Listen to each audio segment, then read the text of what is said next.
is self-care really enough for moms? You know, is self-care what we actually need? And what if it isn't? What do we do about it?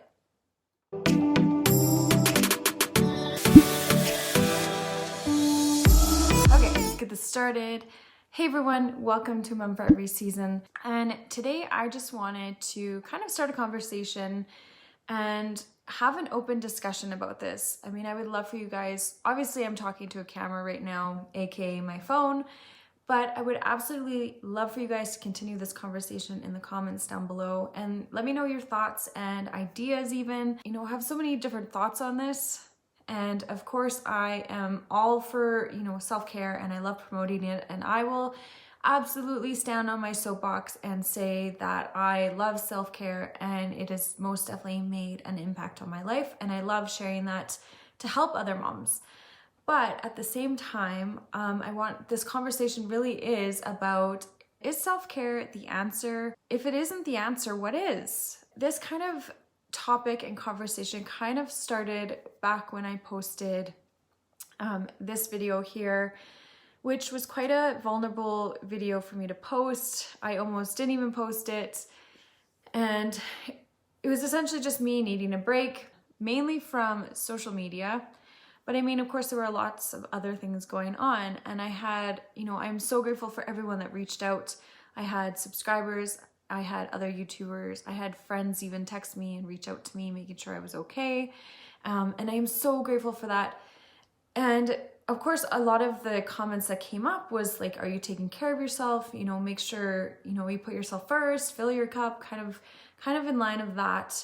And seeing those comments actually made me kind of take a little bit of a step back, because I really questioned if self-care was really what I needed. When I posted that video, I was kind of out of my regular routine, so I'm sure it contributed in some way. But at the same time, I was feeling so many other things were going on, and I don't think self-care would have fixed that. Okay, so I wanted to just offer kind of my thoughts, and then I wanted to also share some key points on, if self-care is not the answer, what can it be? This is actually a really interesting, kind of different topic to talk about on my channel, because if you are a subscriber, you'll know like I share topics on self-care. It's in my channel trailer, I'm pretty sure it's in my description, and it's, you know, what I say I share on my channel quite a bit.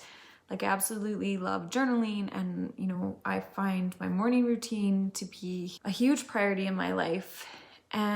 But I think it's also equally important to talk about the other side and the other coin. It may not always be the answer, but we are in an interesting time period as moms, because of course we are inundated, I can't say that word. And there's this huge culture around self-care and mom.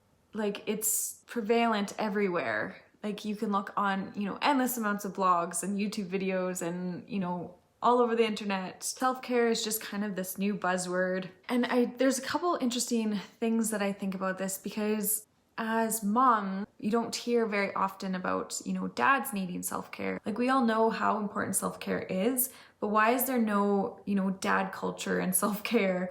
Now, I guess it's probably because we are, you know, always the ones to take care of everyone, and we are constantly putting ourselves last. But then at the same time, we live in this time period where we're surrounded by social media, and we're surrounded with this huge amount of pressure. I mean, to have clean, decluttered homes, or, you know, spend present time with your kids, spend time with your spouse. We have pressure, you know, to live up to this perfection, all these highlight reels around social media, like we're comparing ourselves to someone else's highlight reel. There's pressure to, you know, have the best birthday for your kid and make sure they're in activities and do crafts with them, and to have clean, decluttered homes, or, you know, spend present time with your kids, spend time with your spouse. We have pressure, you know, to live up to this perfection, all these highlight reels around social media, like we're comparing ourselves to someone else. I remember seeing on one of the blogs that I was reading that our generation is spending more time with our kids than previous generations, which I've kind of found interesting because we have phones, and you know that's a huge distraction obviously too. But when you think about it, like I remember as a kid going outside and just spending like the whole day outside. my kids can't do that this day and age, like because of safety issues, or you know what, we're judged as mothers if we're not looking after our kids, and which puts more pressure on mothers. All of these different pressures that I don't think previous generations had, because we didn't, they didn't get to see everyone else's social media or how everyone's living in this perfect world. Since becoming a YouTuber myself, I've kind of noticed a little bit certain pressures creep in, because you see what other, I guess, mom and lifestyle channels are posting, and like right now it would be like fall hauls, or anytime around the holidays, like they're redecorating their homes, and like I've never done that in the past. Like, of course we have our traditional kind of, we decorate around Christmas, but I don't get new stuff every year. But then when you see other channels doing that and they're constantly like getting new stuff, then there's like this pressure to have this perfect home and have it clean and organized, and there's just like, it's just crazy. So it's kind of like, okay, well, this mom is doing this over here, maybe I should add it. And then, when it's feeding into this whole idea that we're not doing enough for our children, and previous generations didn't have that. So in terms of self-care, you can still be taking care of yourself, like working out, having, eating healthy food, or whatever self-care looks for you. But if there's that constant pressure to do better and be better and not doing enough, then no amount of self-care will fix that. You know what I mean? Like, I'd love to know your guys' thoughts on that. Like, okay, now that the rant is over, if it's not, if self-care is not the answer, what is? And here I'm going to just share with you some tips that have helped me and some different concepts, and I hope that they help you as well if you have been struggling with motherhood. But the first one is that I think there's this huge misconception about what self-care really is, and self-care is so individualistic. So finding what makes you feel the best and what makes you feel the most fulfilled, finding what really lights you up and what brings you joy. And you hear that, oh, maybe just take a bubble bath or go get a pedicure or stuff like that, that for me personally, that wouldn't fulfill me. Like once a week going to get a pedicure, or once a month getting my hair done, just sure, it feels good, but that's not what's going to fill my cup. So just being self-aware of what you truly need in the moment. And then again, like, I think self-care is going to look so different at different stages of motherhood, right? Like when I had a newborn, the getting up early in the morning, getting up at 5 a.m. to do my morning routine, isn't going to cut it, because I was waking up through the night. So I had to find other ways to take care of myself. But now that, my kids are, sleeping through the night, well, they're not really sleeping through the night. They still wake up, but at least I'm feeling more well rested, then sure, I'm going to be waking up in the early morning, because that is the only time that, I have 3 kids, that is the only time I get to myself, and it's just for me. And self-care isn't just about alone time. Self-care is, it's about relieving the pressures of taking care of tiny little humans all the time.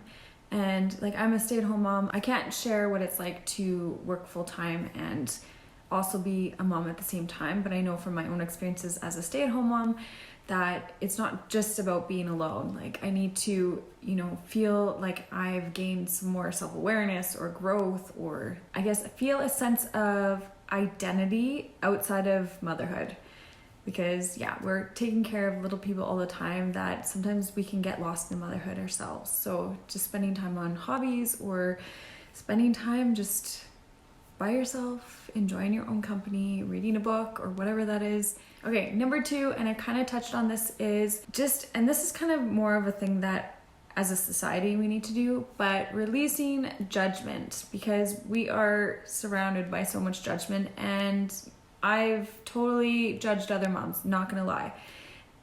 More so I think when I was a first time mom, saying oh, well, I'm in my own head, I would say I'm doing it this way and my way's better.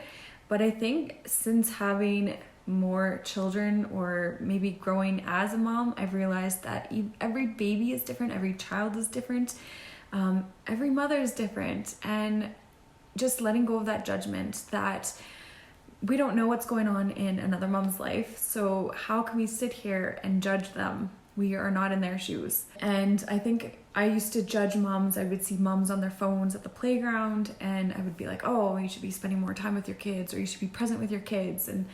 But you don't know if they're sitting there, responding to a work email, or maybe they spent all morning with their kids and being present and playing with them, that this playground is a break for them, and that's okay too. Getting to a point where you can release judgment on other moms, because that relieves the pressure, but also releasing the judgment you have on yourself and releasing that mom guilt, which again, it's like a society issue. It is, going to take a long time probably to get to that point, and we can't really control other people, so we may be judged ourselves for doing stuff certain ways, but just not even taking that personally, realizing that it's on them, not us as moms or us as human beings. Number 3, and I think this has been my hardest part and why I didn't think self-care was the answer when I was struggling in motherhood and having a little bit of a tough time. But number 3 is finding your village. Along with the pressures of motherhood, there's also a sense that we've kind of lost our village. I struggled with this one mainly because we had recently moved. I'm just starting to kind of, get out there more. I'm starting to do more fitness classes and I'm joined like a forest school play group, and it just is so tough because for me, I'm very much an introvert. I'm shy. I'd rather much stay home because I don't feel like going out, and I'll be like a little hermit crab and just want to stay in my PJs all day. I get dressed for the videos here, but for the most part, if I do not have to go out, I stay in my pajamas all day. But I'm forcing myself to get out there because for my mental health and just to socialize with other moms. And I found kind of an interesting little tidbit from a blog, and I wish I had kind of more scientific info for you guys. Like, I like research and I like facts, but this just came from a blog, and I think the original post was from Brene Brown. But when a group of women in a village, started getting washing machines, all of a sudden this, village started seeing an increase in depression.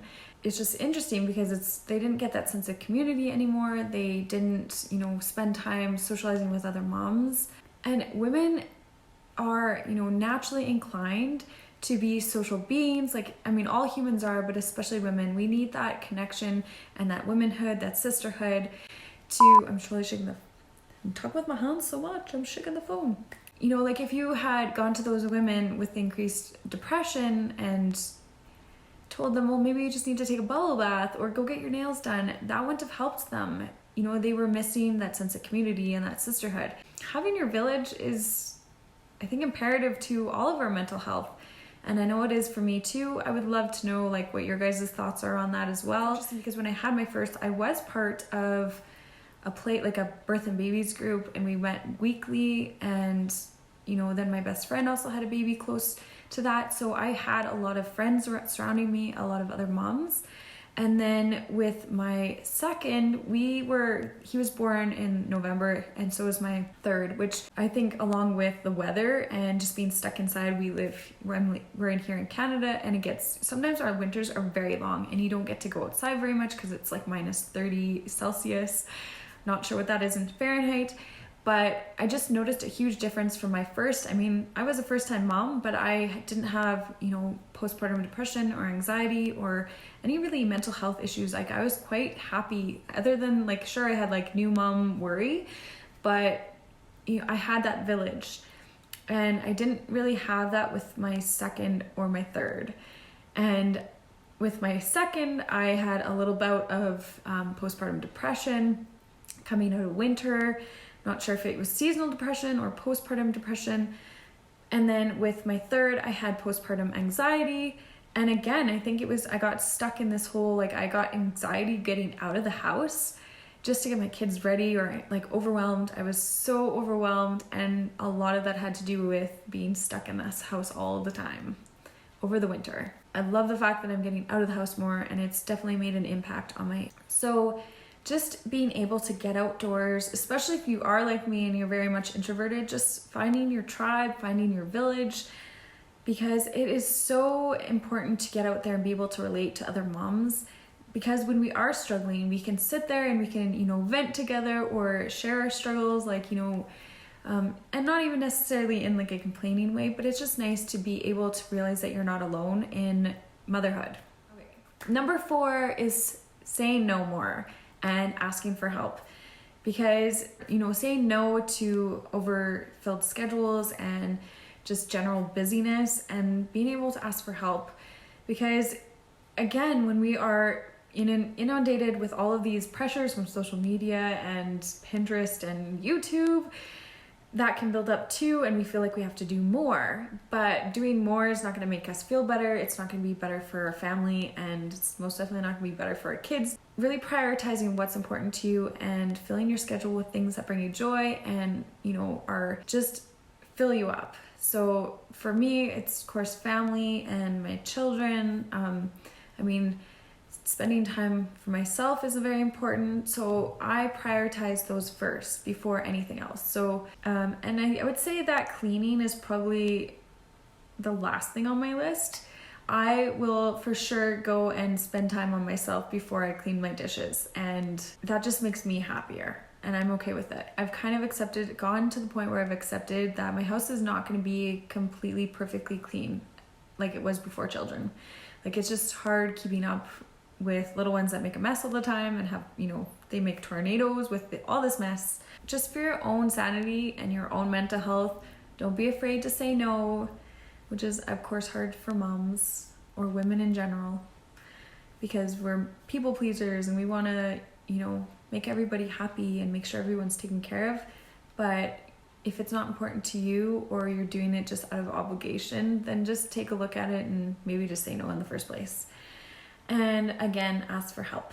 Number 5 is give yourself a whole lot of grace. That maybe you're not doing as much as you think you should, or maybe you don't feel like you're doing enough. Giving yourself that space and that grace, I didn't mean to rhyme there, just to, let it be as it is. And I've noticed this one more so when I'm like working towards goals, where if I don't accomplish it or I don't, get to where I want to be, just taking a step back and just, looking for the things you have accomplished or the things you have done, focusing on the positive things. Okay, and the last one I just want to touch on is just that self-care is only one piece of the pie. And yes, it's an important piece of the pie, but there are also other pieces of the pie there that, if one is missing, that's when you're going to feel like you're struggling in motherhood, or you're, struggling with depression or just feeling low. Like if you're missing your sense of community or missing your village, you're missing self-love, self-awareness, you're missing connection with your family or your kids. Like, you could still be in the trenches of motherhood. I guess there's just so much more that we don't know what's going on in another mom's life, another person's life. Being open to the fact that there could be more to it than just self-care. So again, I would love to know your guys' thoughts on this. And do you practice self-care daily, or is it something that you struggle with as well? I promote self-care so much that it feels so awkward saying that maybe it's not enough. And it's a good idea even just to take a look and take some inventory of, maybe it isn't self-care that you really need, maybe it's something else. Like some of the tips and ideas that I shared with you. If you enjoyed this video, make sure you like it. And if you are interested in similar content, make sure you check out these videos here. If you are brand new, I would love for you to stick around. I post content on motherhood and mindset, intentional parenting, ironically, self-care stuff as well. So if that is something that you think you need help with, then make sure to hit that subscribe button. Thank you so much for watching. Bye.